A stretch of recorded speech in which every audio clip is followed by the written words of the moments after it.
오늘의 주요 소식입니다. 지하철 7호선 경기 북부 연장 공사가 올 연말에 시작될 것으로 보입니다. 탑성역에서 양주시까지 구간을 먼저 착공하고 2024년엔 도봉산역에서 양주까지 전 구간을 개통할 계획입니다. 의정부시가 일본의 경제보복으로 피해를 입고 있는 지역 기업을 위해 세제를 지원합니다. 취득세와 지방소득세 납부를 최대 1년간 연장해줄 방침입니다. 군대에서 축구만 하던 시절은 지났습니다. 군부대 안의 PC방은 물론 VR 체험장까지 들어섰는데요. 달라지는 군 문화를 소개해드립니다. 경기도 특별사법경찰단이 폐기물을 불법으로 처리한 53살 K씨를 구속했습니다. K씨는 폐기물 800여 톤을 수집하고 온 반에 1억 8천만 원의 부당이익을 취한 혐의를 받고 있습니다.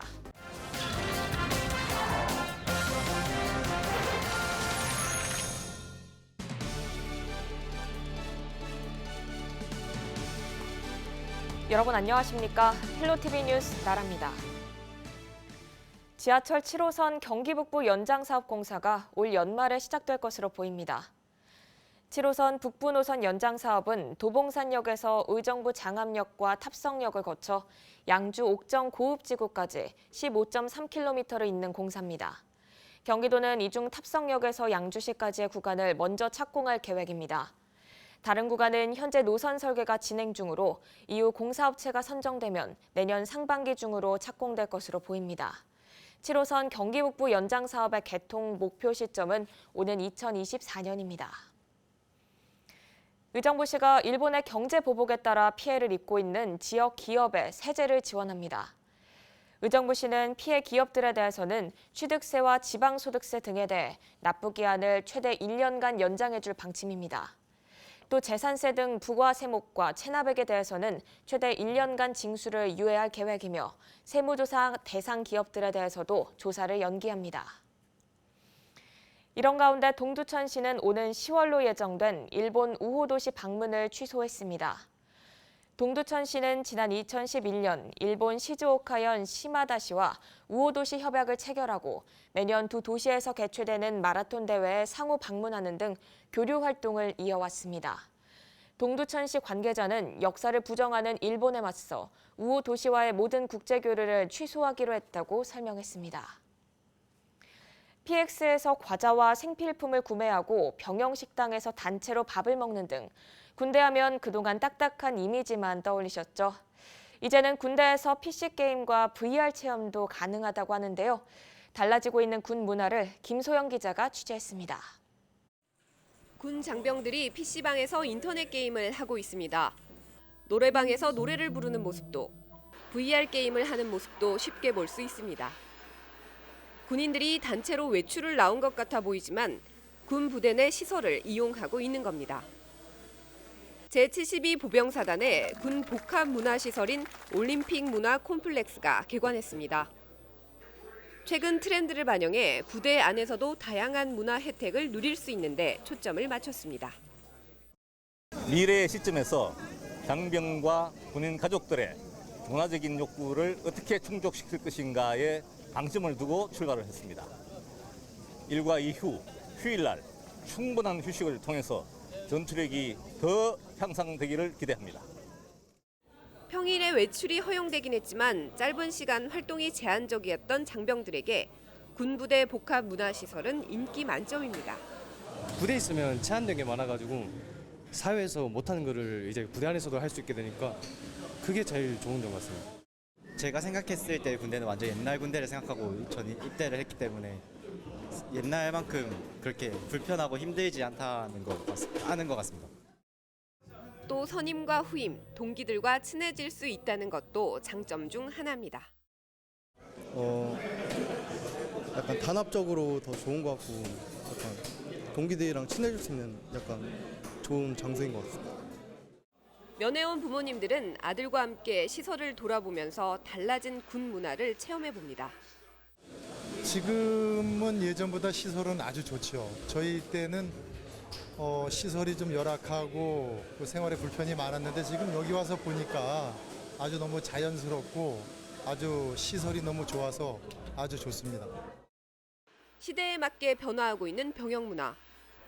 72사단은 건전하고 밝은 병영문화 정착을 위해 앞으로 시설을 활용한 e스포츠 게임 대회와 다트 게임 대회, 바리스타 동아리 운영 등도 계획하고 있습니다. 군 복합 문화시설 운영은 지역 업체에 맡겨 지역 주민들의 일자리 창출에도 기여할 예정입니다. 헬로티비 뉴스 김소영입니다.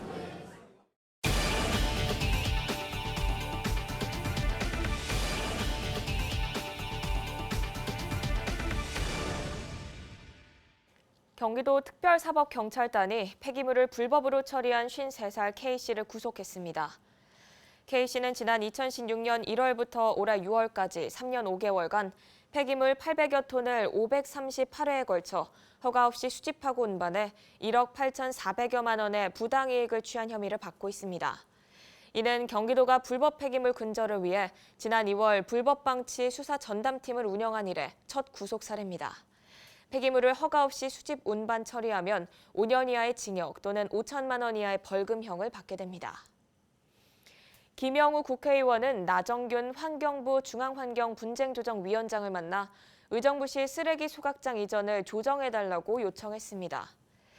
김 의원은 의정부시가 인근 지역 주민들의 반대에도 불구하고 소각장 건립을 일방적으로 밀어붙인다며 포천 소호읍 주민과 광릉숲에 피해가 가지 않게 분쟁 조정을 해주길 바란다고 말했습니다. 환경부 중앙환경분쟁조정위원회는 지방자치단체 간 환경 분쟁과 관련해 조정하는 위원회이며 현재 의정부시 쓰레기 소각장 설치와 관련한 조정 신청서가 상정돼 있습니다. 의정부시 비전사업단이 다음 달 균형개발 추진단으로 명칭을 바꾸고 공여지 개발에 속도를 낼 것으로 알려졌습니다. 비전사업단은 외국 투자 유치와 신규 사업 기획 등을 위해 지난 2014년 9월 3년 한시기구로 승인받아 운영되다 한 차례 연장된 뒤 이달 말 존속기한이 만료됐습니다. 비전사업단은 그동안 직동, 추동, 민자 공원 개발은 마무리했지만 반환공여지, 을지대 캠퍼스 조성 등은 진행 중에 있습니다. 새롭게 이름을 바꿔 달게 되는 균형발전과는 캠프카일과 라과디아 도시개발, 복합문화융합단지 사업, 법무타운 조성 등 11개 사업을 담당합니다. 동두천시가 여름 휴가철을 맞아 유원지 공중화장실에 몰래카메라가 설치됐는지 등을 점검할 계획입니다. 점검 대상은 소요산과 탑동계곡, 공원 등에 위치한 공중화장실 49곳입니다. 시는 화장실 내 몰래카메라가 설치됐는지 여부를 확인하고 비상벨 등이 잘 작동하는지도 확인할 계획입니다. 지난 10일 경기도 교복모델 선발대회가 진행됐습니다. 무려 500명이 넘는 학생들이 지원했는데요.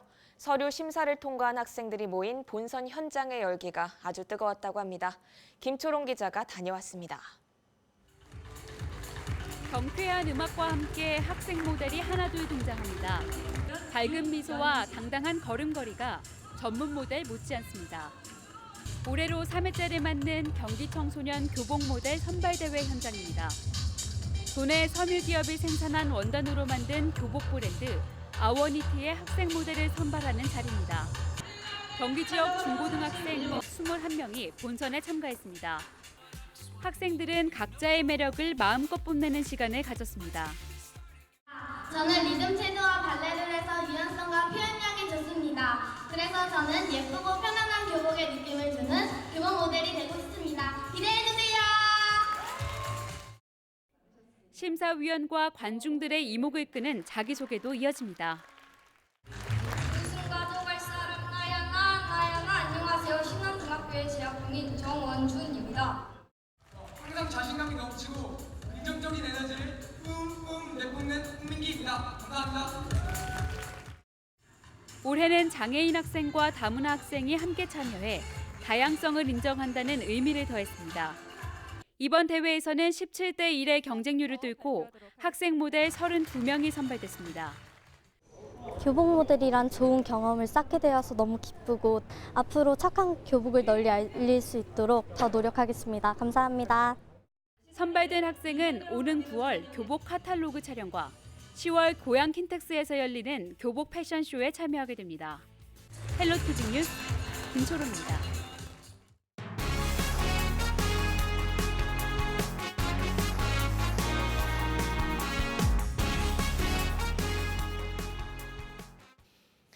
지난 지난 10일 밤 10시 40분쯤 포천시 이동면의 한 돼지 농장에서 불이 나 1시간 만에 진화됐습니다.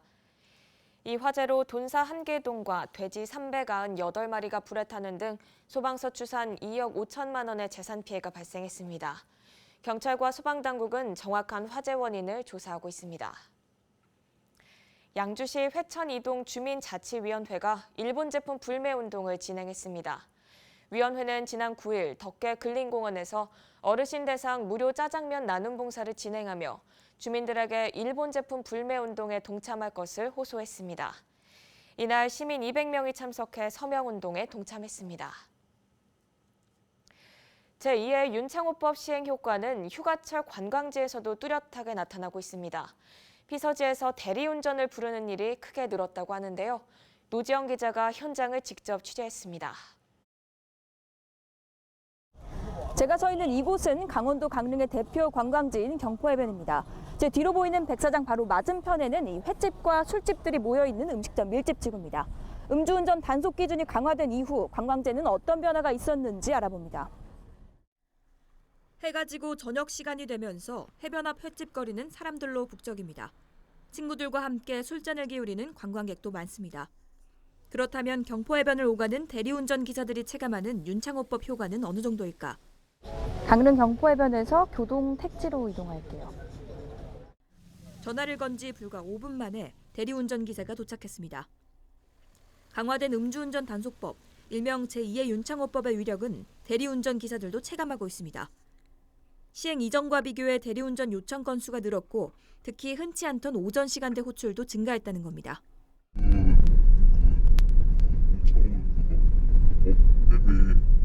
미리 해달라고 아침에 해달라고 아침에 돈 배로 줄 테니까. 약 20분 뒤 음식점과 술집이 밀집돼 있는 강릉의 한 번화가에 내렸습니다. 이곳 역시 평일 저녁에도 사람들로 북적입니다. 시간이 자정에 다다르자 대리운전을 기다리는 사람들과 손님을 찾는 대리운전 기사들이 곳곳에서 목격됩니다. 경찰은 강화된 음주운전 단속법이 관광지에서도 효과를 낸 것으로 보고 있습니다. 평년 대비해서는 음주 단속 횟수는 증가했으나 음주 단속에 적발되는 건수는 감소하였습니다. 이는 음주운전에 대한 처벌 강화와 음주운전에 대한 사회적인 인식 개선으로 제2의 윤창호법이 시행되고 약 50일 동안 강릉에서 음주운전 단속으로 79건이 적발되는 등 강원도 동해안 관광지의 음주 단속 적발 건수는 150여 건으로 집계됐습니다. 지난해 같은 기간과 비교하면 20% 가까이 줄어들었습니다. 특히 지난해 여름철에는 동해안 관광지에서 음주운전 사고로 3명이 숨지는 등 대형 사고가 발생했지만 올해는 단속 기준이 강화된 이후 현재까지 음주사고 사망자는 한 건도 없었습니다. 한두 잔 정도 괜찮지 않을까 생각했는데 소주 한 잔도 나온다고 해가지고 그냥 운전해야 될 땐 아예 술 안 먹어요. 대체적으로 약간 조금씩 덜 마시는 문화가 좀 조성된 것 같고요. 예, 이제 한 잔 마시더라도 뭐 대리를 부르던가 아니면 뭐 택시를 타고 가시던가. 음주운전을 엄단하는 사회 전반의 분위기. 제2윤창호법 시행과 함께 관광지 음주 문화도 빠르게 변해가고 있습니다. 헬로티비 뉴스 노지영입니다. 경기도 노후경유차 배출가스 저감 사업이 탄력을 받게 됐습니다. 도가 지난 3월 정부에 제출한 노후경유차 배출가스 저감 사업비 증액안이 지난 2일 최종 승인됐습니다. 이에 따라 도는 본 예산과 추경 예산을 합쳐 올해 예산 총 4천억 원을 확보했으며 노후경유차 18만 대 조기 폐차 사업 등을 추진하게 됩니다. 이어서 날씨 정보입니다. 제9호 태풍 레끼마의 간접 영향권 안에 들면서 중부지방은 화요일 새벽까지 비가 이어지겠습니다. 오후부터 비가 그치면서 낮 최고 기온은 33도까지 오르겠습니다. 경기 북부 주간 날씨입니다. 수요일부터는 다시 폭염이 찾아오며 낮 최고 기온이 35도까지 오르겠습니다. 목요일 오후부터는 다시 비가 오겠으며 금요일까지 이어지겠습니다. 생활지수입니다. 외출하실 때는 우산을 꼭 챙기시고 비가 오는 만큼 빨래는 실내 건조가 안전하겠습니다. 기온이 높은 가운데 비로 인해 습도도 높습니다. 불쾌지수가 상당히 높으니 주의하시기 바랍니다. 지금까지 날씨 전해드렸습니다. 이상으로 뉴스를 마칩니다. 함께해 주신 여러분 고맙습니다.